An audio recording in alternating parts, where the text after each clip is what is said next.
Hemos estado trabajando paralelamente con el Instituto Bíblico, hemos estado trabajando los hechos de Jesús y a propósito hemos trabajado las herencias que Jesús nos dejó, y ha sido un mes en que hemos recibido la herencia de que somos libres, la herencia de que nosotros tenemos el Espíritu Santo que mora en nuestras vidas. Si ustedes supieran cómo es de suave el Espíritu Santo, ¿cierto? Si lo sintieran cómo es de suave para dirigirlo a uno. Después les cuento unas experiencias bonitas, pero es hermoso ver y saber uno que tiene esa herencia. Somos hijos de Dios, somos redimidos, somos perdonados, todas estas maravillas que hemos visto en estos días. Y bueno, espero que definitivamente recibamos esas herencias y las pongamos en práctica. Vamos a terminar con otra herencia que tenemos, y es que somos libres del temor.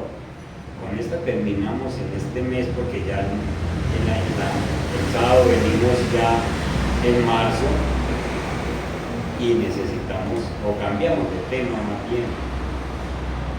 Y entonces Dios a nosotros nos ha librado de los temores. ¿Algunas veces has sentido temor? Algunos dijeron que esta mañana, a las 2 de la mañana, tenían mucho miedo. Giselita salió corriendo, medio dormida, y paró en la puerta, yo no sé a qué. Eso es miedo. Yo tampoco. Yo sí lo sentí, eso es muy feo, pero muy miedo. Y entonces, muchas veces se siente temor por cuando uno de pronto va a conducir carro por primera vez. Siente miedo. El hermano mío que vive por aquí trabajando en un carrito en la plaza, y en estos días le dije yo: venga, lléveme al centro, por allá por la Oriental. Mira, no, hermano, ¿cuándo voy? Y yo, pero ¿cómo así uno te va a hacer de carro? Pues, que no, yo cuando me meto, porque es que a mí me asustan mucho los carros a lado y lado. Entonces quiero una carretera para el sur. Pero muy sincero. Hay gente que le da miedo conducir, hay gente que le tiene miedo a la oscuridad, hay gente que les dice vamos a viajar y en avión, en avión, yo no me subo en avión, o a un barco. Que le tienen mucho miedo a eso, hay muchos estudiantes que le tienen mucho miedo a exponer en público, o predicar en público, y entonces hay muchas cosas que generan miedo, y entonces hay muchas cosas durante la vida que generan miedo, pero la idea es uno identificarlo, presentárselo al Señor para que el Señor tenga el control sobre esa área de la vida de uno. La cita central está en 2 de Timoteo 1:7, muy conocida por ustedes. 2 de Timoteo 1, verso 7. Y entonces la Biblia nos dice, el Señor nos manda a decir que porque no nos ha dado Dios, escuchen, no nos ha dado Dios espíritu de cobardía, sino de poder, de amor y de dominio propio. Poder, amor y dominio propio. Y entonces uno con ese versículo uno dice, bueno, ¿y entonces a qué se deben estos temores? 2 de Timoteo 1:7. Pero la acompañamos con otro anuncio importante y hermoso y también muy conocido, Isaías 41:10. Isaías 41, verso 10. Y ponga el nombre suyo ahí. Martica, Paisita, ponga el nombre suyo. Héctor ponga el nombre suyo ahí, Giselita, Flor, cada uno ponga el nombre suyo antes de no temas. Póngalo. No temas. Primero, porque yo estoy contigo. No desmayes. Segundo, porque yo soy tu Dios, que te esfuerzo. Y tercero, siempre te ayudaré, siempre te sustentaré con la diestra de mi justicia. Entonces, ¿por qué no debemos temer? Ahí hay tres cosas. Primero, no debemos temer porque la presencia de Dios está con nosotros. Yo estoy contigo, yo estoy contigo, yo estoy contigo. Subraye ese, yo estoy contigo, porque es que es una verdad, es una realidad. En el temblor de esta mañana, yo estoy contigo. Sin embargo, sale corriendo y Jesús dice, ¿para dónde vas? Yo estoy contigo. Hagámoslo una realidad. Yo estoy contigo. Segundo, Dios también ha establecido una relación con nosotros. Yo soy tu Dios.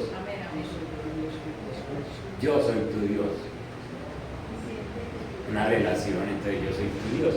Y tercera, Dios nos da la seguridad de fortalecernos, ayudarnos y vencer. Entonces dice, yo soy tu Dios que te esfuerzo, siempre te ayudaré. Esa es una seguridad. Siempre te sustentaré con la diestra de mi justicia. Habla de la diestra para que no piensen que la zurda tiene menos fuerza, sino que es la diestra, la seguridad de la diestra. Cuando uno es diestro, uno hace todo, ¿cierto?, con sus manos y casi todas las acciones, y eso le da más seguridad, ¿sí?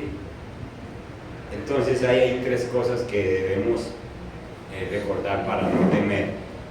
La presencia de Dios siempre con nosotros. Dios ha establecido una relación con nosotros. Yo soy tu Dios. Y Dios nos da la seguridad de que Él nos fortalece y nos ayuda. ¿Cuál es el origen del temor? ¿De dónde viene el temor? ¿Ustedes qué piensan? Desconfianza, inseguridad. La inseguridad. Sí, como el origen es el pecado. Sí. Desconfianza, estamos desconfiando. Es el pecado. Es el pecado. Eso es lo que sé. Para nosotros poder enfrentar el temor y el miedo, debemos entender en dónde se origina. Y estas revelaciones que nosotros vamos recibiendo en la palabra nos van liberando a medida que vamos entendiendo esas iluminaciones, esas revelaciones que hay ahí, nos vamos pudiendo liberar de las garras paralizantes del temor y le permitimos a Dios que Él pueda cumplir su visión, su propósito en nuestras vidas y no le estorbamos. Jesús en la cruz ya pagó el precio para libertarnos del miedo. Amén, amén. Ya lo pagó para librarnos de todo temor. Él ya pagó con su sangre, ya pagó. Entonces nosotros a esta hora debemos estar listos para caminar sin temores. Miremos cuando entró el temor. Váyanse a Génesis. Giselita tenía razón. Váyanse a Génesis capítulo 2. Imagínense el Edén. ¿Se lo han imaginado algún día? Sí. Hermoso, ¿cierto? Esa hierba verde y fresca, esa tierra blandita. Ay, sí, Eso era como un colchoncito, padre, todo hermoso, el aire puro, esas aguas Era cristalinas, perfecto. hermosas. Dios se paseaba en el paraíso con Adán y los acompañaba un rato. Imagínense a Dios con las manos así por detrás. Adán, ¿cómo estás? Y acompañando a Adán un buen rato. Y entonces, en el versículo 8, Jehová, Dios, plantó un huerto en Edén, al oriente, y puso allí al hombre que había formado. Y Jehová hizo nacer de la tierra todo árbol delicioso a la vista y bueno para comer, también el árbol de vida en medio del huerto y el árbol de la ciencia del bien y del mal. Entonces estaba Adán ahí en medio de ese paraíso y vivía en medio de dos árboles que en el transcurso de la Biblia tienen mucho que ver con todos nosotros. Estaba el árbol de la vida, es decir, el árbol de la vida eterna. Adán tenía vida eterna. Su cuerpo no iba a morir. Y también tenía a otro lado el árbol de la ciencia del bien y del mal, es decir, el árbol del conocimiento del bien y del mal. Dios le había dicho sencillamente que de ese árbol, el verso 16, y mandó Jehová Dios al hombre diciendo: de todo árbol del huerto podrás comer, mas del árbol de la ciencia del bien y del mal no comerás, porque el día que de él comieres ciertamente morirás. ¿Qué será el árbol de la ciencia del bien y del mal? Pues, ¿qué significa? ¿Han estudiado un poquito eso? Ese sabe que nos abre los ojos a la maldad. Es sencillamente que es un conocimiento, La sabiduría. A la maldad. sabiduría, es un conocimiento que ellos lo tenían que recibir de Dios y no tenían por qué buscarlo de cuenta de ellos, porque ese conocimiento, esa instrucción se las iba a dar Satanás. Y entonces ellos, Dios les prohibió, Dios les dijo: ese conocimiento del bien y el mal es exclusivamente para mí, ustedes no lo necesitan. Y entonces ellos sencillamente quieren también conocer o tener sabiduría para saber qué es bueno y qué es malo. Y después de que comieron del árbol, nosotros heredamos eso, y esta es la hora que a nosotros nos da por decir qué es bueno y qué es malo, y nos mantenemos equivocados. Porque uno le pregunta a la gente: ¿usted por qué vive en adulterio? Ah, pues eso no es pecado. ¿Quién está determinando que no es pecado? El mismo. Yo. Eso es el resultado de haber comido el árbol de la ciencia del bien y del mal.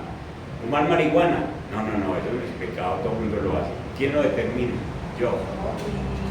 Y entonces estoy diciendo, eso es el resultado de comer del árbol de la ciencia del bien y del mal. Y entonces desde ese día el hombre empezó a tener cierto conocimiento, de decir qué era bueno y qué era malo, cuando el que dice que es bueno y que es malo es únicamente Dios. Y desde eso venimos equivocados. Entonces Dios le dice que no coma.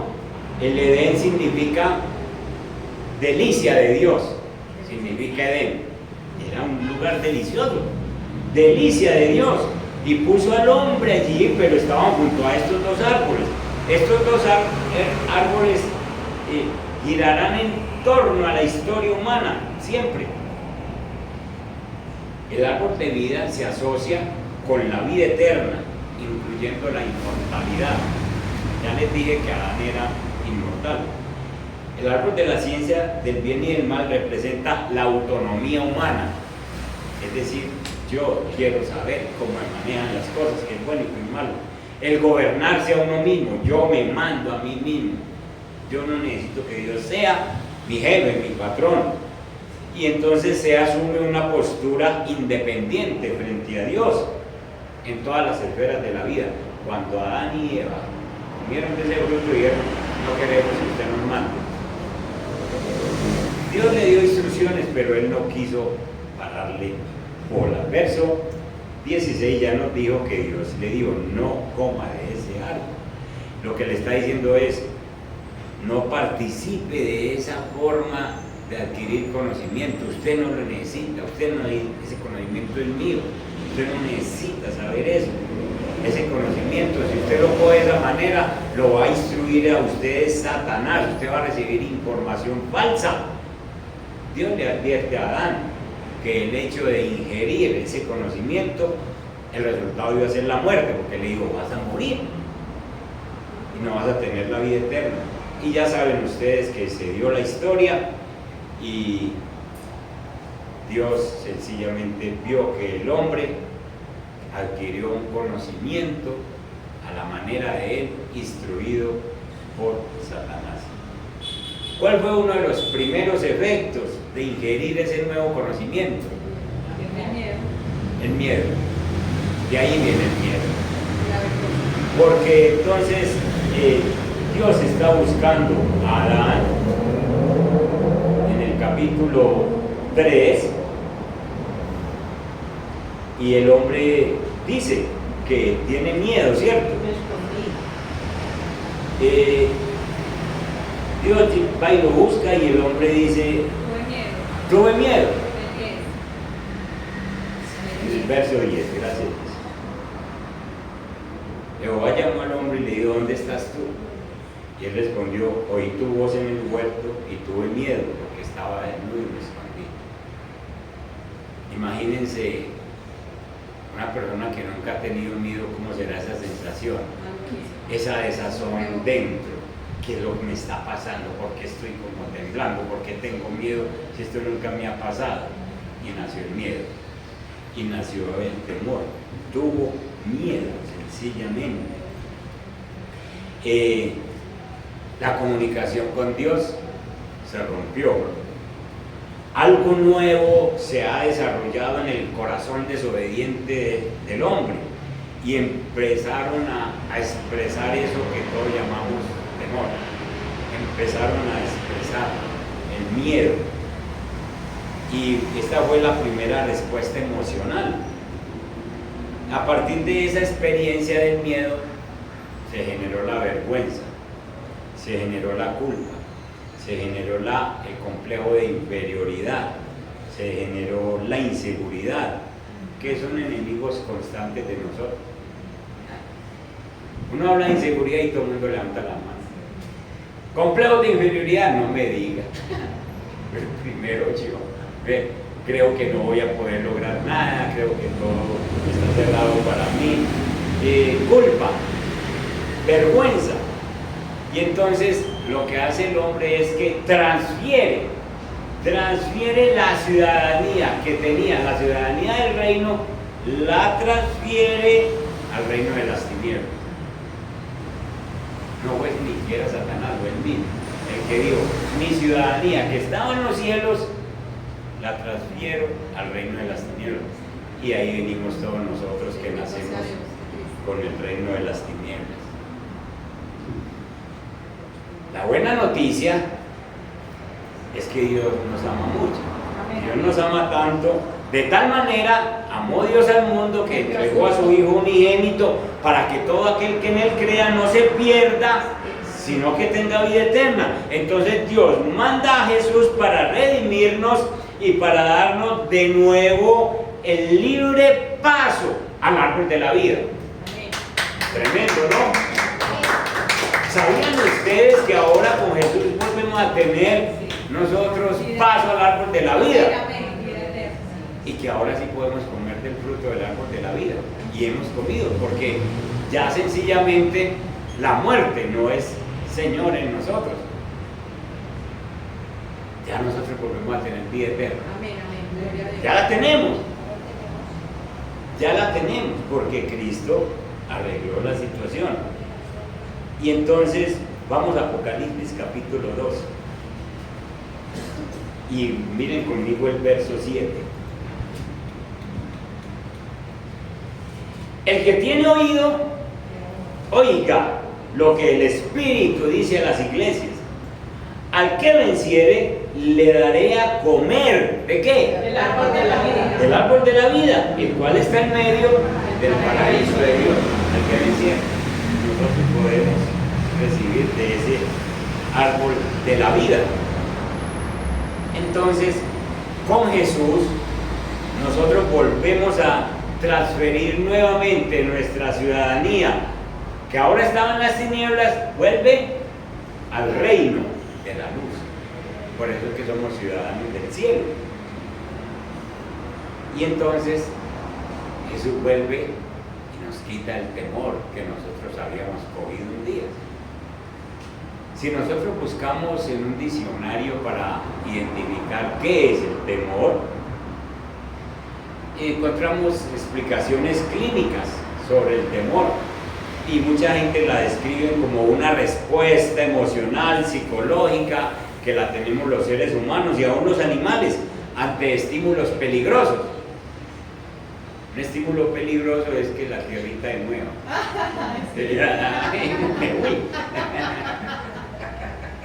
Es un estímulo peligroso. Un estímulo peligroso es que uno vaya caminando por un senderito y una serpiente de pared al frente. Sí. Y uno dice, me devuelvo. En vez de decirle, corra, que vos. Imagínese. Entonces, el cuerpo reacciona ante esos estímulos peligrosos y entonces es como un instinto de conservación. Pero el temor también es una perturbación angustiosa del ánimo por un riesgo real o imaginario. Hay personas que se ponen a imaginarse cosas y se llenan de miedo y más bien no salen de la casa, pero es que son imaginarios. Entonces es necesario identificar lo que es el temor para poder ponérselo delante del Señor y que nosotros podamos sobreponernos. El temor en el mundo espiritual consiste en mirar las circunstancias con estos ojos, con los ojos naturales y no con los ojos de Dios. Eso pasa en el mundo espiritual. Nosotros ante las cosas espirituales, por ejemplo, estamos pasando una prueba, una situación difícil y casi siempre miramos con los ojos naturales. Vayan conmigo y miremos un ejemplo en Números capítulo 13, Números capítulo 13, el verso 28. Dice, mas el pueblo que habita aquella tierra, están hablando de los cananeos y los israelitas, los 12 espías que fueron, ¿se acuerdan? El pueblo que habita aquella tierra es fuerte y las ciudades muy grandes y fortificadas. Y también vimos allí a los hijos de Anac, los gigantes. Amalek habita el Negev, y el Eteo, el Jebuseo y el Amorreo habitan en el monte, y el Cananeo habita junto al mar y a la ribera del Jordán.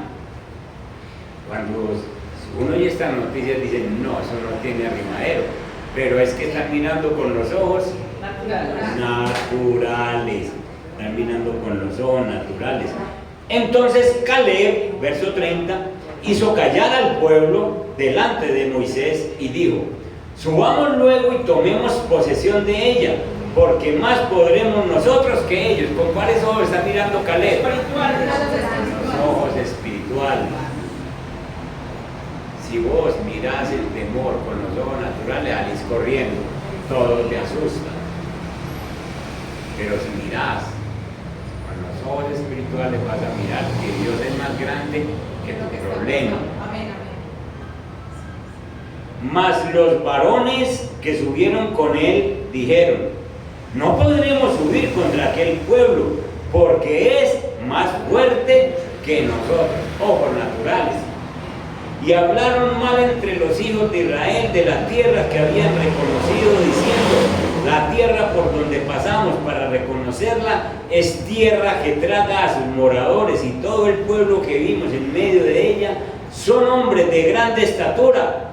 También vimos allí gigantes, hijos de Anac, raza de los gigantes, y éramos nosotros, a nuestro parecer, como grillos, blancos. La versión en hebreo dice cucarachas. Éramos como cucarachas y así les parecíamos a ellos, ojos naturales para ver los problemas. Entonces, sencillamente, ¿cómo se sintieron esos espías? Se sintieron como langostas, como cucarachas, porque estaban viendo con los ojos naturales. Y cuando uno mira con los ojos naturales, uno se llena de miedo, uno se llena de temor. Así es como cuando nosotros miramos con los seres humanos naturales. No somos capaces de conquistar lo que Dios nos ha dado. No somos capaces de cogerlo. Dejamos que pasen los días, que pasen los años y no cogemos un ministerio, no cogemos una misión que el Señor nos dio, no enfrentamos nada, sencillamente porque el miedo nos paraliza, porque todo lo vemos con los ojos naturales. El espíritu de temor en nosotros es como un gigante que se para en nuestro camino, ahí al frente, se para en nuestro camino y nos cierra el paso. Y cuando miramos ese gigante, entonces no somos capaces de continuar lo que Dios nos ha encomendado. Y por eso es que hay muchos cristianos que no pelechan, porque a toda hora están viendo un gigante ahí al frente, están mirando con los ojos naturales. Miren lo que hizo el temor con estos espías. Vieron las murallas más grandes de lo que eran. Tienen unas murallas que son inexpugnables, grandísimas. Los habitantes los vieron como gigantes imposibles de derrotar. Trate usted de poner toda clase de pensamientos negativos en su corazón para que vea que el espíritu se debilita y usted no emprende nada. Las tierras entonces eran inalcanzables cuando Dios ya les había dicho: la tierra es de ustedes, porque Dios ya le había dicho: yo les he dado la tierra. Están ocupadas, pero yo ya se las di, porque así habla el Señor. Ya son de ustedes, yo voy con ustedes. Gracias a Dios por Josué y Caleb, que tienen otro espíritu y no ven con los ojos naturales, sino con los ojos espirituales. El temor siempre va a intentar desanimarte para que usted piense que no es significativo hacer una obra para el Señor, que la hagan otros, ¿yo por qué? Y es el temor, por ejemplo, evangelizar, el temor a hablarle a otra persona del evangelio. No, para eso hay evangelistas, pero ¿por qué el temor en mí? Es precisamente ese resultado de el paraíso del pecado que me aniquila, me anula para que la obra de Dios no se extienda. El temor te dice que hay otras cosas más importantes que hacer, que ahora no es tiempo de que vos prediques, ahora no es tiempo de que vos hagas un devocional. A ustedes les da sustico de un devocional, pues no les da mucho susto porque ahí no lo ven, sino que lo son. Pero sin embargo, les da temor, y ese temor hay que analizarlo. ¿Por qué? ¿A qué le temo? De pronto se burlan de mí, de pronto se ríen de mí, de pronto dicen que yo no sé, de pronto me equivoco. Pues si se equivocan, ahí estamos para corregirnos y ayudarnos. El temor es uno de los enemigos más grandes que se oponen a la conquista del reino. Por temor, mucha gente no ayuda a trabajar en el reino. El temor se junta con el desánimo, con la incredulidad y no dejan hacer nada. Si queremos nosotros servir en el reino, debemos aprenderle a Josué y a Caleb, mirar con los ojos espirituales y decirle: Dios está conmigo, Dios está con nosotros, y no importa que sean gigantes, no importa que hayan murallas, nosotros los comeremos como pan, es decir, con el Señor ganamos. Ellos sencillamente pensaron, Josué y Caleb pensaron que andando con el Señor está la victoria, y nosotros debemos pensar lo mismo, que estamos con el Señor nos ha restaurado otra vez a la vida eterna, Él nos ha dado el árbol de la vida eterna, y entonces ese temor que había ya no debe estar en mi vida, no debe estar. Miremos Proverbios capítulo 29. Miren el verso 25, y aquí me ayudan con otra versión, por favor. 29, 25. Dice, la Reina Valera dice, el temor del hombre pondrá lazo, mas el que confía en Jehová será exaltado. ¿Quién tiene otra versión? Es una trampa temblar ante los hombres. El que confía en Yahvé está seguro. Es una trampa temblar ante los hombres. El que confía en el Señor está seguro. ¿Cierto? Bueno, porque tiene que temblar ante otro. A ver, hermana Huita. Si tienes miedo de la gente, tú mismo te tiendes una trampa. Pero si confías en Dios, estarás fuera de peligro. Imagínense eso. Si tienes miedo de la gente, tú mismo te tiendes una trampa. No hay por qué tenerle miedo a nada ni a nadie. Al Señor nomás. Porque ese temor ya nos lo quitó el Señor. Con el que tenga que hablar, háblele. ¿Que tiene corbata? Mejor. Si no tiene, háblele. Porque es que uno dice, no, es que esa persona, qué pena, qué miedo, qué susto. ¿De qué? ¿De qué? Que Dios nos ayude, porque esos temores sencillamente son una trampa para que nosotros no logremos cosas. Como siervos de Dios Altísimo, nosotros debemos actuar como lo hizo Josué, como lo hizo Caleb, sin temor, no darle cabida al más mínimo pensamiento de temor. ¿Por qué? Dios está conmigo. Dios es mi Dios. Él me dijo allá en Isaías 41:10, estoy contigo, yo soy tu Dios, relación, yo te esfuerzo. Entonces no hay por qué tener temor. La gente, cuando tienen temor, sencillamente no creen en los que hablamos bendición. Vayan conmigo a Números 14:10. Allí toda la multitud se llenó de temor con las malas noticias. Toda la multitud, las malas noticias hacen más efecto que las buenas noticias. 2 hombres están diciendo, los comeremos como pan, y 10 están diciendo, son gigantes, nosotros somos como langostas. Y en el verso 10 entonces dice, toda la multitud habló de apedrearlos a Josué y a Caleb. ¿Por qué? Porque la multitud se llenó toda de temor y estos nos van a hacer entrar allá y entonces más bien los apedreamos. Pero la gloria de Jehová se mostró en el tabernáculo de reunión a todos los hijos de Israel.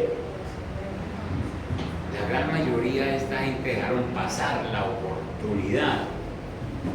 Dejaron pasar la oportunidad. Porque ya ustedes saben que esos acobardados no entraron a la tierra prometida. Se les perdió la oportunidad porque Dios dijo, no voy a lidiar más con ustedes. Sencillamente se mueren en el desierto y no pasan a la tierra prometida. El temor es un arma satánica para matar los sueños de las personas. Cuando uno teme es Satanás que le está matando los sueños. Y no podemos dejar que eso pase en nuestra vida. Considérese en realidad libre del temor si piensa en la muerte de Jesús en la cruz. Considere que el Señor lo libró del temor. Yo quiero que en este momento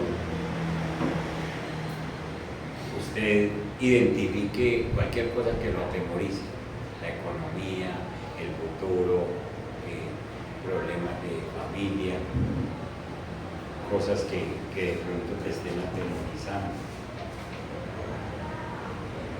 Identifique eso.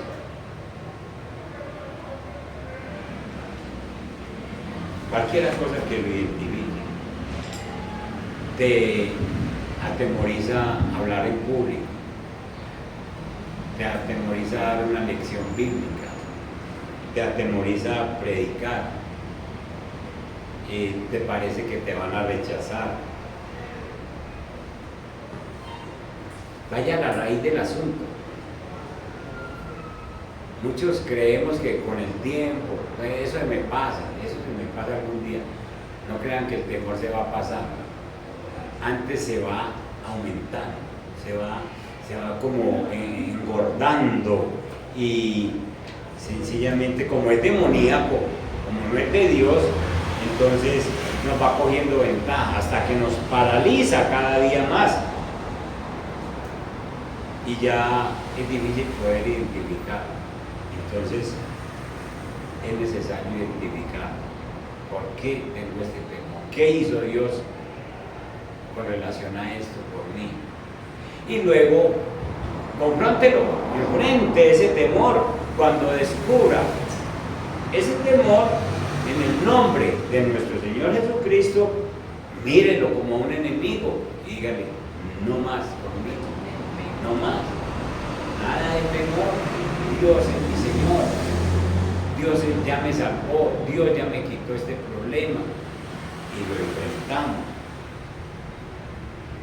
Y para acabar de mejorar la situación de nosotros, cuando lo enfrentamos, sature su mente, llene su mente de palabras, memorice versículos.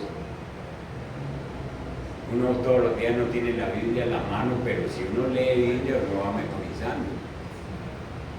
Por duro que sea uno, la memoria, por mala que esté, si uno lee todos los días, todo lo puedo en Cristo que me fortalece, hasta que lo aprende. Hasta que lo aprende. Y así uno va memorizando versículos y va llenando la mente de pensamientos bíblicos. Y eso uno no lo deja estar acobardado. Nos enseña, cuando yo vivo pensamientos bíblicos, aprendo a vivir la palabra de Dios, a ponerla en práctica. La vivo en mi corazón y la confieso con mis labios. La Biblia dice que nosotros resistimos al adversario con fe. Es con fe. La Biblia no dice que lo zapateen, ni que lo escupan, ni que le digan cosas y lo traten mal. La Biblia dice que al enemigo se resiste con la fe. ¿La fe en qué? La palabra. La fe en Dios. Entonces, yo lo resisto, es en fe. Por eso me tengo que llenar mi cabeza de la palabra de Dios. Los dardos que te lanza el enemigo en forma de pensamientos en la mente no son tuyos, esos pensamientos son de él, y él los quiere poner aquí. Tú no sirves para nada, eso no es suyo, eso es de él, que se lo quiere poner a usted. Tú eres una fea, horrible, salga a la calle, eso no es suyo, eso es el enemigo. Tiene que decirle al Señor, sencillamente: usted me hizo a su gusto, y usted sí que tiene buen gusto.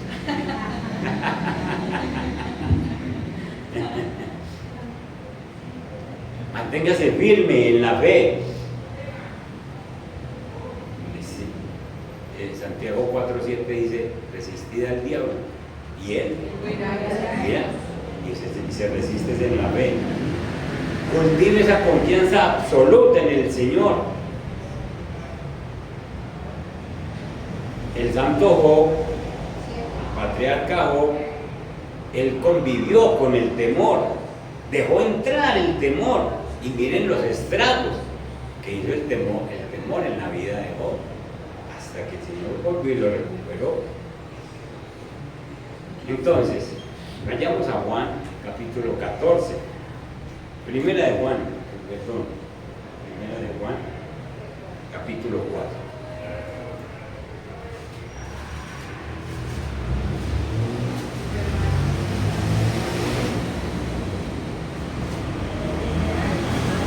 Capítulo 4, el verso 17.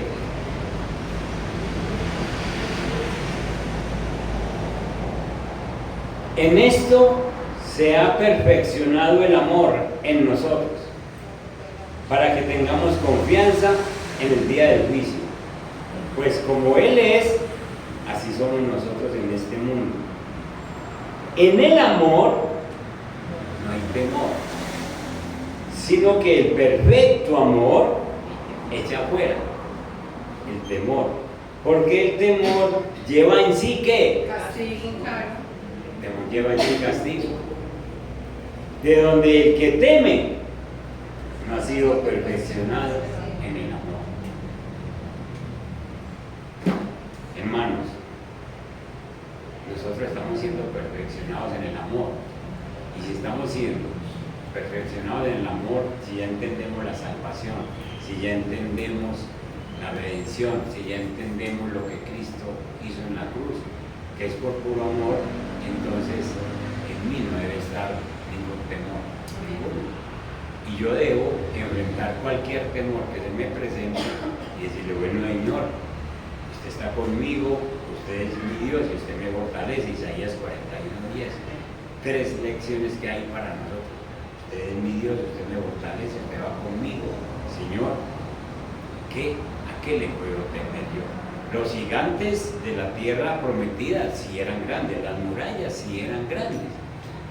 Pero ¿saben qué hacían Caleb y Josué? Miraban los gigantes y continuaban mirando hacia arriba y veían a otro más grande que ellos mismos.